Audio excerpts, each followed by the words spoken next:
नमस्कार साथियों, आप सबका पुनः स्वागत है। आज हम लोग डिस्कस करने वाले हैं श्रीमद् भगवद गीता अध्याय 3 श्लोक संख्या 8। इससे पहले हम लोगों ने भगवद गीता के 2 अध्याय पूरे कर लिए हैं। दोनों ही अध्यायों के सारे श्लोक अलग अलग हमने दोनों ही चैनल सनत वाजपेयी और श्रद्धा एस्ट्रो ज्योतिष में प्लेलिस्ट अपलोड कर दी है। तो आप प्लेलिस्ट सेक्शन में जाएं, जहां आपको भगवद गीता प्लेलिस्ट मिलेगी, जहां आप सरल हिंदी भाषा में वो देख सकते हैं। तो आज का श्लोक अर्थ क्या कहता है? भगवान श्री कृष्ण अर्जुन को समझाते हुए कहते हैं, तू शास्त्र विहित कर्म कर, क्योंकि कर्म ना करने की अपेक्षा कर्म करना ही श्रेष्ठ है, तथा कर्म ना करने से तेरा शरीर निर्वाह भी नहीं सिद्ध होगा। तो पहले तो अपने को यह बात समझनी है, ये सारी बातचीत किस विषय के लिए हो रही है, क्यों ये हम एक दिशा ले जाना चाहते हैं। भाई हमारा एक उद्देश्य होता है ना बातचीत का, कि भाई ये जो हमारी डिस्कशन है कि कर्म कर या ना कर, उससे प्राप्त क्या हो जाएगा? उसे प्राप्त होगा हमारा जो फाइनल गोल है, हमारा जो डेस्टिनी है। भाई हम कोई भी काम करते हैं तो उसका कोई ना कोई हमारा गोल होता है, ऑब्जेक्टिव होता है कि वो उसको प्राप्त करना है। अगर हमें कर्म हमारा कहीं ले ही नहीं जा सकता तो वो कर्म किस काम का? पता लगा वो बार बार घूमकर वहीं आ जाते हैं, घूमकर वहीं आ जाते हैं। तो हम इस ट्रैप से निकलना चाहते हैं। अब ठीक हो गया? या सरल भाषा में कहें, अब हम अगर जीवन मुक्त होना चाहते हैं, मुक्ति को पाना चाहते हैं, जिसके बाद कुछ पाना शेष नहीं है, उसको पाना चाहते हैं, तो उस कर्तव्य की बात हो रही है जिसको बोलते हैं तू शास्त्र भी कर्तव्य कर्म कर। यानी जो शास्त्रों में वर्णित है, और यहां शास्त्र किसी बुक को मानकर नहीं कहा जा रहा है, ये मेरी बात अच्छे से समझिए। भगवत गीता का जो हार्ड कॉपी है वो तो अभी 19वीं शताब्दी 18वीं शताब्दी में अपने को प्राप्त हुआ है, लेकिन उससे पहले सारे शास्त्र हमने कंठस्थ किए हुए थे। ठीक हो गया? तो ये इसी प्रकार से समझना, जैसे कई दफा भगवत गीता के उसको पढ़ने की बात आती है तो एक बहुत बड़ा चैलेंज आ जाता है कि भाई कब पढ़ें कब ना पढ़ें। देखिए, जब हमने उसको अपने मन में ही धारण किया हुआ था, आज के 200 साल पहले तक कोई ऐसी बड़ी प्रेस तो इंडिया में थी नहीं, सारे धर्म ग्रंथ हमने अपने अंदर धारण किए हुए थे। तो यह बात सही है कि हम अपने देवताओं को समर्पण के लिए जितने ज्यादा शुद्ध अवस्था में रहेंगे उतना बढ़िया है। लेकिन अगर हम अपने आत्मा की बात करें, आत्मा तो सदैव परमात्मा का ही अंश से पवित्र रहती है। तो अगर कभी आप यात्रा में भी हैं, ट्रैवलिंग में भी हैं, हमारा संबंध विच्छेद नहीं होना चाहिए। हमारा जो हमारी डेस्टिनी है, हमारा जो लक्ष्य है, उससे हमारी आंख ओझल नहीं होनी चाहिए। हम कहने लगे हम आज रेल यात्रा कर रहे हैं, तो हमने आज आज हमें पाठ करना चाहिए कि नहीं करना चाहिए? देखिए, अगर हम नहीं करेंगे तो हमारा जो डेस्टिनी है, क्योंकि कुछ तो हम करेंगे ही, इसीलिए हम अगर अपने डेस्टिनी पर नजर बनाए रखें तो फिर हम बड़ी आसानी से प्राप्त कर लेंगे। तो हमारा बार बार इन शब्दों का पुनरावृत्ति आप भगवत गीता में भी पाएंगे, महाभारत में भी पाएंगे। वही शब्द बार बार आ रहा है जो याद दिला रहा है कि कहीं चूक ना हो जाए। जो पहले बताया था वो फिर बता रहे हैं, उसको फिर बताया जा रहा है ताकि उसकी पुष्टि हो जाए और वो मन में हमारे एकदम पक्का हो जाए। ऐसे ही हमारे साथ भी हमें भी करना है। भाई ऐसा नहीं कि हमने साल में 10 दिन केवल निकाल दिए और हमारा फाइनल डेस्टिनी हम अचीव कर लेंगे, ऐसा नहीं है। रोज आध्यात्म में लगना पड़ेगा। जैसे हमारे शरीर के लिए कुछ, शरीर को पुष्ट रखने के लिए फीडिंग, उसको भोजन देना जरूरी है, ऐसे ही हम अपना जो अंतर्मन कह ले, हमारी अंतरात्मा कह ले, उसको भी कुछ ना कुछ फीड कराने की जरूरत है ताकि वो भी पुष्ट हो जाए और वो जो अंश है परमात्मा का वो एक दिन उसी में मिल जाए। ठीक हो गया? तो इसलिए ये प्रैक्टिस कोई 2 महीने में 3 महीने का विषय नहीं, ये तो डेली होनी चाहिए। ठीक हो गया? तो अभी समझ में आया कि ये विषय क्या चल रहा है। विषय कि भाई हमें जो भी हमारा कर्म हम कर रहे हैं वो कहां लेकर जा रहा है। अगर वो कर्म हमें कहीं लेकर नहीं जा रहा तो हम कर्म क्यों कर रहे हैं। एक सामान्य सा व्यक्ति भी अपना सांसारिक दृष्टि से भी लाभ और हानि समझता है, तो वो इतना नहीं समझ पा रहा है कि वो जितना भी कर्म कर रहा है उसको फाइनली कहीं पहुंचाने वाला नहीं है, वो जन्म जन्मांतर के चक्कर से निकलने वाला नहीं, इसलिए बार बार उसी ट्रैप में फंसा रहेगा। मर गया फिर पैदा हो गया, मर गया फिर पैदा हो गया। और अगर हमें हमारा कर्म कुछ ऐसा दे दे कि अब इस ट्रैप से बाहर निकाल दे, तो वो ही वास्तव में करने योग्य कर्म है। तो उसी की बात की जा रही है कि तू शास्त्र विहित कर्तव्य कर्म कर। ठीक हो गया? जो हमें मुक्त कर सकता है उस कर्म की बात की जा रही है यहां पर। ठीक हो गया? ये बात एकदम अपने मन में क्लियर करना है कि भाई कोई अचीवमेंट, कोई संसार की ट्रॉफी, ये प्राप्त होने की बात उस कर्म से नहीं जोड़नी है। प्रारब्ध से कुछ प्राप्त हो रहा है वो एक अलग विषय है, लेकिन यहां पर जो बात की जा रही है कि शास्त्र विहित कर्म कर, जो हमारे अलग अलग ग्रंथों में, अलग अलग संहिताओं में बताया गया है, अपने धर्म का पालन कर, अपने कर्तव्य का पालन कर। कि जब तूने कहा था कि नहीं मैं क्षत्रिय धर्म का पालन करूंगा और युद्ध की तैयारी चल रही थी, तो तूने कहा था, माने अर्जुन ने, कि हां बिल्कुल मैं कौरवों के बुरे कर्मों का उन्हें दंड दूंगा। अब जब सारे पांडव तैयार हो गए, युद्ध क्षेत्र में आ गए, तब पांडव पक्ष में जो सबसे वीर योद्धा है अर्जुन, उनके मन में यह संशय पैदा हो गया कि युद्ध करूं या युद्ध का त्याग कर दूं, यानी मैं सन्यासी हो जाऊं। फिर भगवान ने अर्जुन को बताया। ऐसे हमारे मन में भी आ सकता है कि भाई जब कोई वास्तव में धर्म का दोराहा आ जाए, जब ये तय करना हो कि भाई ये कर सकता है कठोर कर्म की नहीं, उसी समय आप विड्रॉ कर लें कि नहीं मैं तो सन्यास ले रहा हूं, तो ये कोई तरीका नहीं। कठोर कर्म करने उसको आप कैसे हैंडल करते हैं, उसके बाद ही आप अच्छा जीवन, या कह सकते हैं इस बंधन से मुक्त होने के लायक बन सकते हैं। ऐसा नहीं कि भाई कुछ बड़ा चैलेंज आया तो मैं दूसरा रास्ता अब ले लेता हूं, मैं क्षत्रिय धर्म का त्याग कर देता हूं, मैं अपने गांडीव का त्याग कर देता हूं। ऐसा मतलब हमें सीखना है भगवत गीता के इस पाठ से कि भाई हमारे जीवन में, कहीं भी आप कंपनी में काम करते हैं, कहीं आप विद्यार्थी हैं, कुछ भी आप हैं, भाई एक चैलेंज आया है तो फिर क्या करें, कहता जी मैं फिर दूसरा शुरू कर देता। नहीं, वहीं डटे रहना है और उसको शॉर्ट आउट करने की कोशिश करनी है, क्योंकि आप कहां कौन कौन से कर्तव्य बदलेंगे, कौन कौन सा धर्म बदलेंगे। आप पता लगा कल जहां गए वहां फिर दिक्कत आ गई तो आपने वहां भी विड्रॉ कर लिया। तो हमें उसको सॉल्व करना है। भगवान ने यही उपदेश दिया भगवत गीता में कि इस प्रकार से नहीं, मैं आपका, अगर आप मुझे मित्र मान रहे हैं तो मैं आपको इस प्रकार से नहीं जाने दूंगा। मेरी बात समझो। आपको अपने कर्तव्य का पालन करना है, और अपना कर्तव्य अगर कह रहा है कि नहीं युद्ध करना है, तो वो युद्ध भी तुम्हें मुक्त कर सकता है, बजाय कि तुम सोचो कि मैं सन्यास लेकर भगवान की आराधना करके मुक्त हो जाऊंगा। ठीक हो गया? यानी तुम्हारा दिखने में जो क्रूर कर्म है, यानी अगर हम यहां देखें, क्षत्रिय के लिए युद्ध रूप हिंसात्मक कर्म घोर दिखते हुए भी वस्तुतः, क्योंकि वो धर्म के लिए कर रहा है, घोर नहीं है, इसीलिए इसका त्याग ना करें। अर्जुन के मन में ऐसा भावना तो है नहीं, आप खुद समझ रहे हैं। अर्जुन के पास सारे दिव्यास्त्र हैं, वो चाहें तो पांडवों में सबसे बड़ा पद प्राप्त कर सकते, लेकिन वो क्या बोल रहे हैं कि नहीं, मैं अपने जो ज्येष्ठ मेरे से बड़े भाई हैं उनके नीचे ही रहकर, सम्राट तो वही बनेंगे, मैं तो उनके नीचे उनकी आज्ञा का पालन करने के लिए युद्ध कर रहा हूं। कितनी बड़ी बात। आज के समय पर है कोई ऐसा व्यक्ति? बहुत ही बिरला।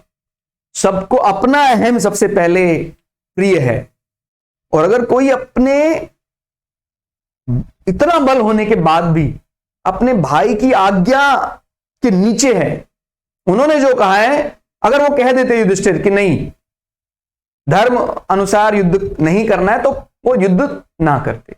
तो यहां आप समझना है कि कर्तव्य किसे कहा जा रहा है।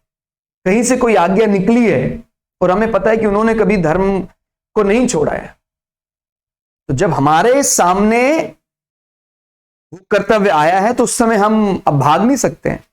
यानी अगर अब अर्जुन ने युद्ध क्षेत्र में आकर युद्ध करने से मना कर दिया तो फिर सच में अधर्म हो जाएगा, फिर तो पाप लगेगा। और अभी युद्ध कर रहे हैं, जो हमें लग रहा है कि ये तो एक भीषण कर्म है, फिर भी युद्ध करके उसको मुक्ति प्राप्त हो सकती है। कितनी बड़ी बात है। ठीक हो गया। तो तू शास्त्र विहित कर्म कर। अभी समझ में आया कि शास्त्र विहित का मतलब जो अपने को कुछ फाइनल डेस्टिनी, जो हमारी जहां पर नजर है, अंतिम जो हमारा लक्ष्य, वहां तक ले जा सकता है। क्योंकि कर्म ना करने की अपेक्षा कर्म करना श्रेष्ठ है। अगर तू कर्म का त्याग कर दे और उसकी अपेक्षा कर्म में लगा रहे, भाई जैसे कई बार लगता है कि जब भगवान को ज्ञान योग सबसे ज्यादा प्रिय है, प्रकृति को समझो जानो, तो मैं केवल वही क्यों ना करूं। लेकिन भगवान ने कहा है कि भाई हम कर्म योग को भी किसी भी प्रकार से ज्ञान योग से फीका नहीं मान सकते हैं। या सही मायने में कहें तो ज्ञान योग में तो फिर भी भटकने का जल्दी डर है, क्योंकि व्यक्ति को अपना ज्ञान का अहंकार हो सकता है। लेकिन जब लगे हम लगातार अनुशासित कर्म में, तो यहां पर जो मुक्ति है ज्ञान योग के मुकाबले सरल दिखाई देती है। तो कोई व्यक्ति अगर ऐसा उसको लगता है कि नहीं, मेरा बुद्धि का स्तर अभी सामान्य है, मैं ज्ञान योग के जरिए शायद ईश्वर को ना समझ पाऊं, तो आप कर्म योग कीजिए। अपने कर्म को कर्तव्य समझकर समाज के लिए ईश्वर की सेवा के रूप में कीजिए, आपको वहीं ब्रह्म मिल जाएगा। बोले भाई आप ये कठिन साधना अष्टांग योग कर सकते नहीं कर सकते, आप गाय की सेवा कर सकते हैं, या कोई भी इस प्रकार का अनुशासित कर्म जो बंधा हुआ है कर सकते हैं, आप कीजिए, आपको वहीं परब्रह्म परमात्मा मिल जाएगा। तो जब कोई व्यक्ति ड्यूटी के लिए वफादार है, तो वही ड्यूटी उसको उसका फाइनल डेस्टिनी, उसका गोल उसको वहां मिल जाएगा, क्योंकि वो तो ईश्वर की साधना समझकर कर रहा है। और ये आज के जितने भी आधुनिक पराक्रम है सब पर लागू होता है। ठीक हो गया कि भाई मैं किसी बैंक में लगा हुआ हूं, मैं किसी आर्मी ऑफिसर, कोई भी अलग अलग प्रकार के प्रोफाइल सब पर लागू होता है, उपक्रम अलग अलग। ऐसा नहीं कि भाई कोई साधक तभी कहलाएगा जब उसने कटी वस्त्र या गेरुआ वस्त्र धारण किया तो ही वो साधक, ऐसा नहीं। वो योद्धा को भी साधक मान रहे हैं।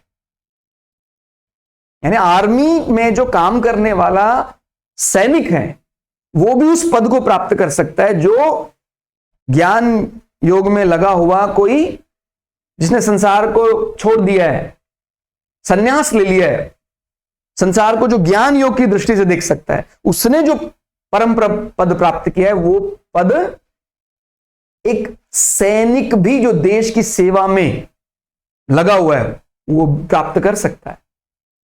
ठीक हो गया। अपेक्षा कर्म करना श्रेष्ठ है, तथा कर्म ना करने से तेरे शरीर का निर्वाह भी नहीं होगा। तो यहां यह बात भी समझनी है कि भाई कर्म का तो त्याग हम किसी भी परिस्थिति में नहीं कर सकते। और यहां पर शरीर की बात क्यों बताई गई है? अब हमें मानव शरीर मिला है, और ये मानव शरीर एक प्रकार का डिवाइस की तरह माने आप इसको।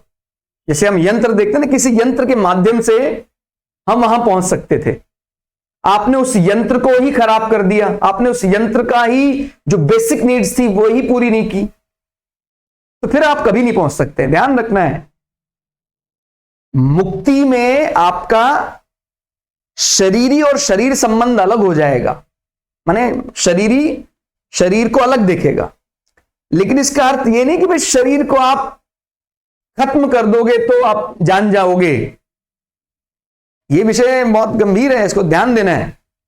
स्वयं की मति अनुसार बुद्धि, मन जब समझ जाता है कि नहीं, मैं वास्तव में शरीर नहीं शरीरी हूं जो शरीर में रहता है। एक दूसरा तरीका क्या है, यार मैं अगर शरीर को खत्म कर दूंगा तभी मैं तो शरीरी बन जाऊंगा। इस प्रकार से तो कोई भी ज्ञान इंद्रिय और कर्म इंद्रिय को नहीं जीता जा सकता है, क्योंकि उसका विषय तो अभी भी है। लास्ट वीडियो में भी हमने यही बात रखी थी कि किसी इंद्रिय का, जैसे कान का काट देने से उसका जो सुनने का जो ललक है वो कैसे हम, किसी की नेत्र नहीं है, या किसी को लगता है कि यार संसार तो हमें ज्यादा आकर्षित करता है, अगर आंख नहीं होगी तो आकर्षित नहीं होंगे। कोई जरूरी नहीं है, क्योंकि हमारा मन ही ऐसे दृश्यों की कल्पना कर सकता है जो हमने कभी देखा नहीं है। ठीक हो गया? तो यहां पर ध्यान रखना है, शरीर एक यंत्र है और इसको चलायमान रखना है, और चलायमान रखते हुए ही प्रसन्न वदनम ध्यायेत सर्व विघ्नो वशांते, प्रसन्नता के साथ इसकी बेसिक नीड्स पूरी करनी है, और तब हम इसी शरीर के माध्यम से अष्टांग योग साध लेंगे और परम प्राप्त कर लेंगे। ठीक हो गया? तो कर्तव्य कर्मों से जी चुराने वाला व्यक्ति अपना बहुमूल्य समय प्रमाद निद्रा आलस्य में नष्ट कर देगा। यहां यह बात भी समझनी है। कहता है अगर तू कर्म त्याग देगा तो फिर करेगा क्या?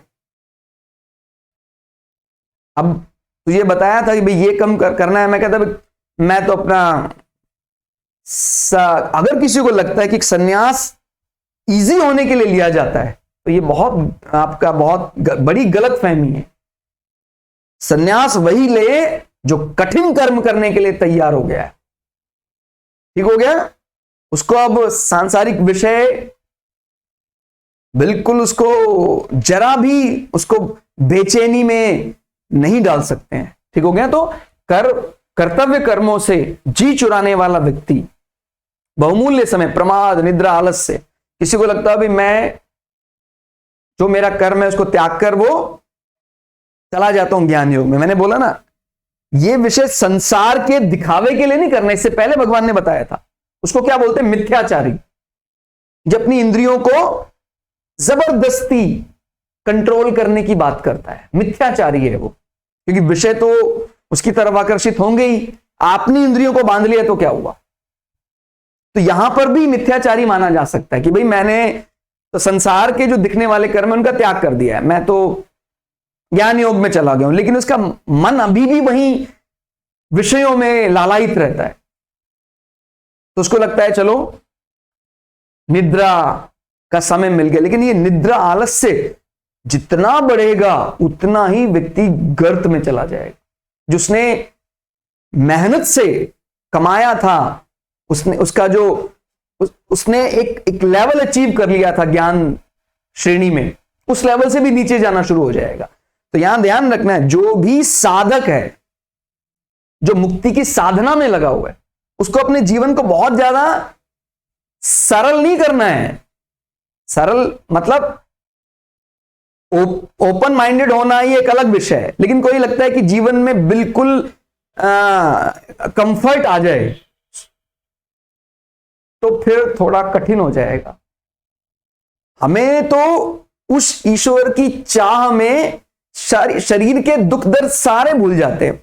जो मिलने वाला है, जो मुक्ति मिलने वाली है, उसकी चाह में व्यक्ति रुदन करता है, ईश्वर को पुकारता है, और शरीर के जो कष्ट है उसका भान ही उसको नहीं रह जाता है, और केवल शरीर के आलस्य के लिए वो काम कर रहा है कि तुम मुझे निद्रा का समय ज्यादा मिल जाएगा अगर मैं इस कर्म का त्याग करके ज्ञान योग की साधना के लिए जाने का मन बनाता हूं, तो शायद मुझे शरीर से कर्म नहीं करना पड़ेगा, तो और भी ज्यादा दुखदायी हो जाएगा उसका जीवन।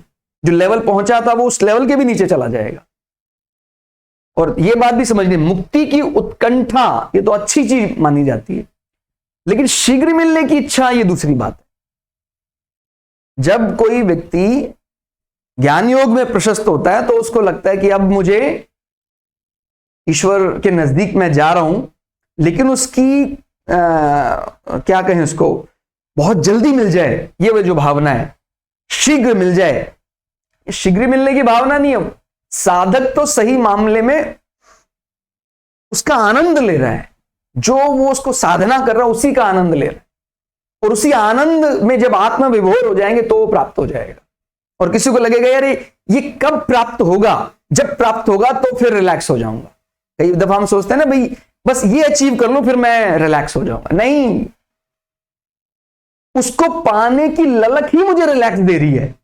मैं उसके लिए बैठता हूं, उसके लिए रुदन करता हूं, रोता हूं। हम संसार के लिए रोते हैं, कभी आप ईश्वर के लिए रोए तो आपको समझ में आ रहा है कि हां उसके लिए रुदन करना वास्तव में, फिर व्यक्ति ने तय कर लिया कि मुझे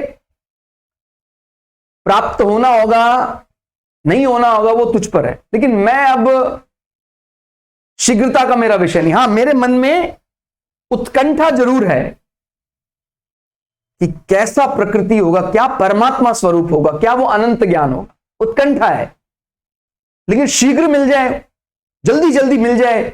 अगर यह भावना हमारे मन में है तो अभी हमें और मेहनत करने की जरूरत है। तो हमें उस शीघ्र मिलने की इच्छा को किस में बदलना है, उत्कंठा में बदलना है कि तुझे चाहे मिले या ना मिले, मैं तो अब तेरे साथ ही रहने वाला हूं, मैं तेरी प्राप्ति में लगा हुआ हूं।